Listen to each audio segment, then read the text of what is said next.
Malia Harunage, the director of adult education with the Hawaii Bicycling League, was the EAH guest speaker for the October 20th meeting. Malia's enthusiasm for biking was clear throughout her presentation. As an introduction, she asked everyone to say how they had gotten to the meeting. Several had walked to the meeting from their downtown offices, but no one had arrived via bicycle. She reminded us that bikes meant fun and freedom when we were growing up. She presented an almost endless list of the benefits from biking, from our environment, our economy, our happiness, and our health. Malia spoke on the many health benefits of bikes: weight loss, increased lung capacity, lower blood pressure, diabetes control, and improves flexibility and coordination. She also talked about the many environmental benefits, such as no pollution, no fossil fuel, and reduced greenhouse gas emissions. Overall, she very clearly explained the Hawaii Biking League's goals and reasons to build a bicycle-friendly Hawaii. Awesome. What questions do you guys have? I know I've said a lot there. Yes, Andy.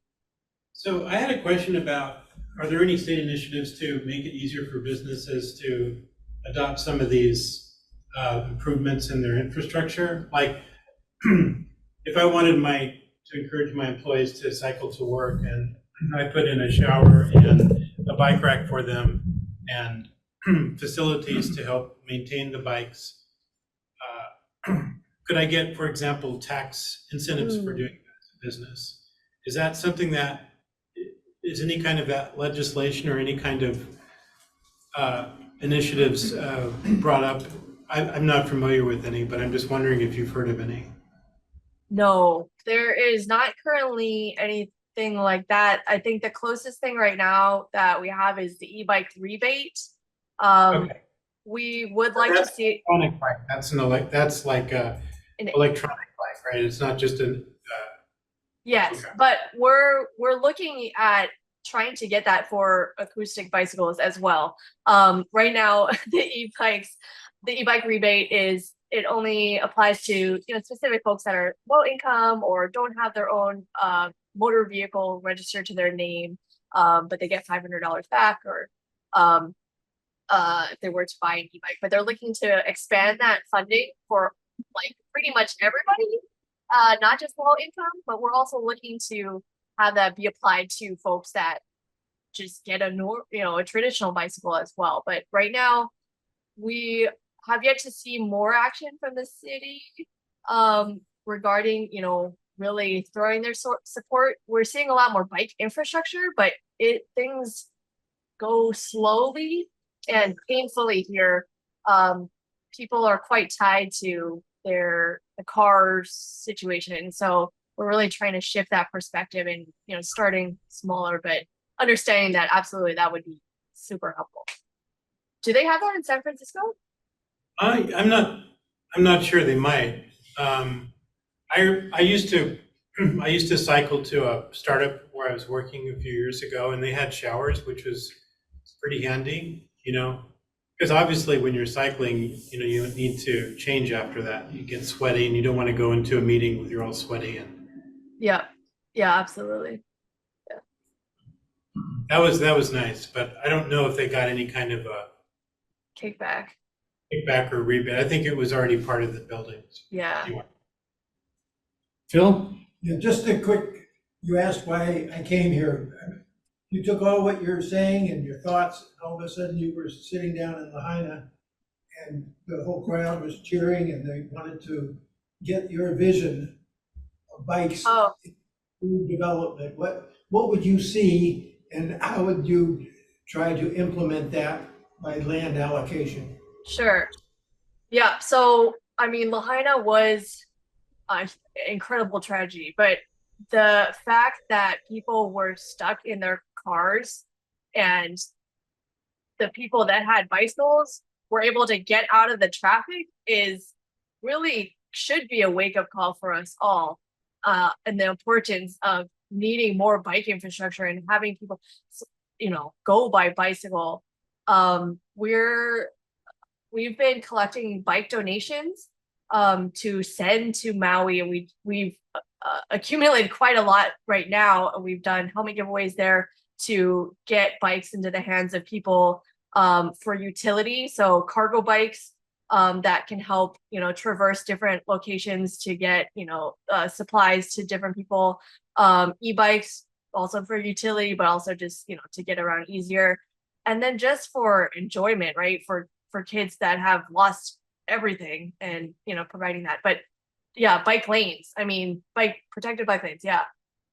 A network of protected bike lanes. That's something that everybody's looking to, go towards. I think bike paths are great. They're fully separated from motorized vehicles, and that's a really nice place for people to feel super comfortable, take their kids on if they're learning how to ride. Great place to have it totally removed from car traffic, but usually they don't connect up so well. So we're looking for protected bike lanes that connect up with each other, because it's great to be riding on a bike lane, but then when you get spit out just in the middle of nowhere with no guidance, people won't use that bike lane. So protected network is what we would look for if we're rebuilding from scratch. Thank you. Malia, what is your email address? My email is Malia, Malia, at hbl.org. I'm going to put it in the chat right now. That's me. Yeah, feel free to email me. And our website, hbl.org, has a lot of great resources, like I mentioned. We've got workshops going on too that are really fun and very helpful. Hopefully you haven't had to fix too many flats, but maybe that knowing that has done you well. So yes. I was just going to say, okay, so if Malia's from Hawaii Bicycle League, the Hawaii Bicycle League was at the Hawaii Children and Youth Children's Day. And actually Children's Day goes way back to like 1994. I'm sure some of the kapunas in the audience are very familiar with Children's Day because it was from former Senator Suzanne Chun Oakland and, I call him Uncle Dennis, but we work together, Representative Dennis Arakaki. So that they were hosting the Hawaii Bicycle League and emergency response teams to educate kids about safety bikes. And there was also other vendors for like health and education. So like, this is impacting students and this is impacting the community. So yeah. And I was just wondering what are some proposals? Yeah, what are some proposals that we can work with to advocate for? I think like you mentioned, that bike plan that was just redone from being pretty outdated, that's something that we're trying to hold the city accountable, saying, hey, these are your priority lists. You have made this, you've told us it's a priority, so let's see it. So pushing for that and getting behind what Hawaii Bicycling League is doing, I think is also very helpful, because really there's nobody putting pressure on them.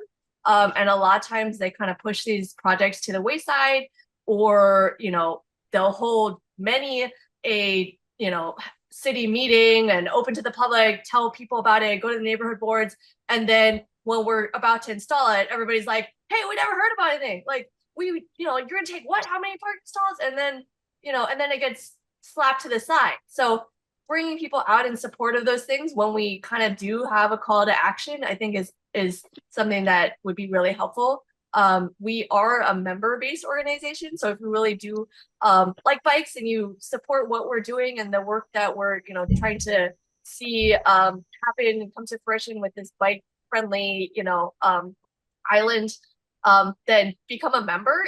We have $45 memberships, and that also gets you discounts to all of the bike stores that are on the island. And it does help our organization kind of do the things that we're doing.